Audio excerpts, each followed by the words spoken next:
আমাদের বর্তমান সরকার এবং কি আমাদের যে বর্তমান মন্ত্রণালয় কর্তৃক আমাদের যে অযাচিত হস্তক্ষেপ, সেই হস্তক্ষেপ আমরা বন্ধ করার যে চেষ্টা আমাদের এই আন্দোলন।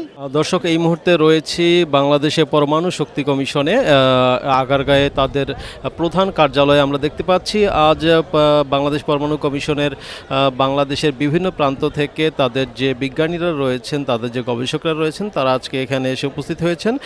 আমরা তাদের সাথে কথা বলে যেমনটি জানতে চাচ্ছি যে তারা কয়েকটি বিষয় নিয়ে এখানে আন্দোলন করছেন, বিক্ষোভ করছেন। তাদের এই আন্দোলনটি দীর্ঘ 1 মাস যাবৎ চলছে এবং তারা চাচ্ছেন যে স্বায়ত্তশাসন পুনঃপ্রতিষ্ঠা এবং মন্ত্রণালয়ের অযাচিত হস্তক্ষেপ কর্তৃক আচরণের প্রতিবাদে বাংলাদেশের পরমাণু কমিশনের আন্দোলন চলছে। তারা কিছু দাবি এখানে উত্থাপন করেছিলেন। আমরা দু একজনের সাথে কথা বলে একটু আপনাদেরকে বিস্তারিত জানানোর চেষ্টা করব যে বাংলাদেশের পরমাণু শক্তি কমিশন আসলে কি বিষয় নিয়ে তারা এই আন্দোলনটি করছে।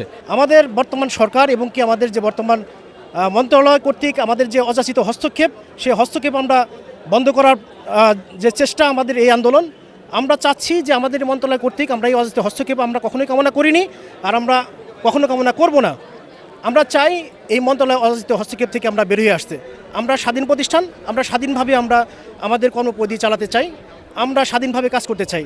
আমাদের একটা বিজ্ঞান ও প্রযুক্তি মন্ত্রণালয়ের আমাদের একটা সুষ্ঠু সুন্দর একটা প্রতিষ্ঠান। এই প্রতিষ্ঠানকে আমরা এই বাংলাদেশের গবেষণা এবং কি উন্নয়নের মাধ্যমে বাংলাদেশের সরকারকে এবং কি বাংলাদেশের জনগণকে হাতকে শক্তিশালী করতে চাই। এই আমাদের এই বিজ্ঞান প্রযুক্তির মাধ্যমে আমাদের যারা বিজ্ঞানী আছেন তারা অত্যন্তই সৎ এবং কি অত্যন্ত কঠিন পরিশ্রমের মাধ্যমে আমাদের যে গবেষণা পরিচালনা করে আসছেন, এই গবেষণা পরিচালনা বাংলাদেশের প্রত্যন্ত অঞ্চলে আমাদের শুধু গবেষণা নয়, এখানে সাথে আমাদের কিছু মেডিকেল সেবা আমরা দিয়ে থাকি। বাংলাদেশ পরমাণু শক্তি কমিশনের যে সমস্ত আমাদের বিজ্ঞানীগণ আছেন, তাদের উচ্চশিক্ষা এবং কি তাদের ট্রেনিং কোনোভাবেই মন্ত্রণালয় আমাদের সেক্ষেত্রে প্রত্যেকটা বিষয় আমাদের বাধাগ্রস্ত করছেন।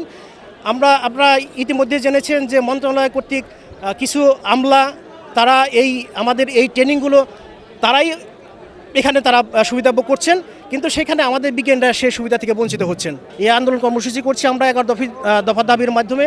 আমাদের 11 দফার প্রথম দাবি হচ্ছে আমাদের পূর্ণাঙ্গ স্বায়ত্ত শাসন প্রতিষ্ঠা এবং কি পূর্ণাঙ্গ কমিশন গঠন এবং কি বিজ্ঞানীদের উচ্চশিক্ষা এবং কি আপনার ট্রেনিং, সেগুলোতে কোনো বাধাগ্রস্ত যেন মন্ত্রণালয় না করে, সে বিষয়গুলোই আমরা এই দাবিতে আমরা উপস্থাপন করেছি। আমাদের এই 11 দাবির মধ্যে আমাদের আরও বেশ কিছু দাবি আছে যেগুলো আমাদের অবশ্যই যৌক্তিক।